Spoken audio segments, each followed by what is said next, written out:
आपला महाराष्ट्र न्यूज चॅनलमध्ये आपले स्वागत आहे। मुख्य संपादक शमशेर खान, गोलंदाज उपसंपादक यादुल डांगे। पल्स पोलिओ मोहीम 2026 प्राथमिक आरोग्य केंद्र वाढवणा व हंडरगोळी येथे उत्साहात शुभारंभ। 2 थेंब आरोग्याचे, पोलिओ मुक्तीचे या प्रेरणादायी घोषवाक्याखाली प्राथमिक आरोग्य केंद्र वाढवणा तसेच हंडरगोळी येथे पल्स पोलिओ मोहिमेचा भव्य शुभारंभ करण्यात आला। या मोहिमेचे उद्घाटन सन्माननीय जिल्हा परिषद सदस्य माननीय रामचंद्रजी तिरुके साहेब तसेच पंचायत समिती उदगीरचे उपसभापती माननीय बापूसाहेब विकी भोसले यांच्या शुभ हस्ते बालकांना पोलिओचे डोस पाजून करण्यात आले।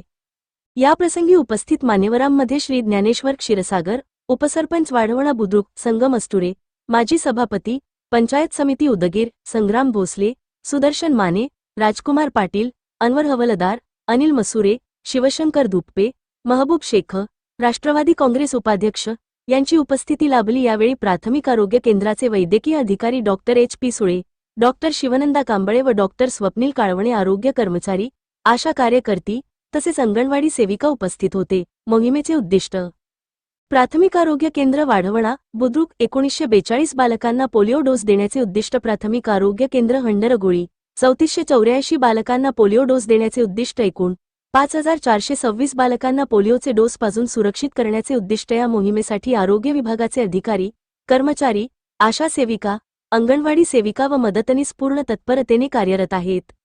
मोहिमेचे महत्त्व: पोलिओ हा बालकांच्या आयुष्याला अपंगत्व देणारा गंभीर आजार आहे। भारताने पोलिओ निर्मूलनात मोठी झेप घेतली असली तरीही प्रत्येक बालकाला 2 थेंब आरोग्याचे मिळणे अत्यावश्यक आहे। या मोहिमेमुळे ग्रामीण भागातील प्रत्येक घरापर्यंत आरोग्याचा संदेश पोहोचवला जात आहे।